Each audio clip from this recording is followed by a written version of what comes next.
أعوذ بالله من الشيطان الرجيم. بسم الله الرحمن الرحيم. سأل سائل بعذاب واقع للكافرين ليس له دافع من الله ذي المعارج. تعرج الملائكة والروح إليه في يوم كان مقداره 50,000 سنة فاصبر صبرا جميلا إنهم يرونه بعيدا ونراه قريبا يوم تكون السماء كالمهل وتكون الجبال كالإهن ولا يسأل حميم حميما يبشرونهم يود المجرم لو يفتدي من عذاب يومئذ ببنيه وصاحبته وأخيه وفصيلته التي تؤذيه ومن في الأرض جميعا ثم ينجيه كلا إنها لظى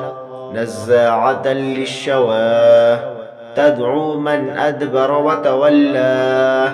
وجمع فأوعى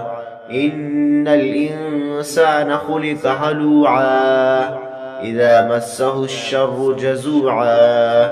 وإذا مسه الخير منوعا إلا المصلين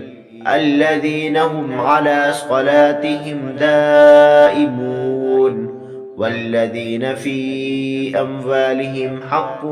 معلوم للسائل والمحروم والذين يصدقون بيوم الدين والذين هم من عذاب ربهم مشفقون إن عذاب ربهم غير مأمون والذين هم لفروجهم حافظون إلا على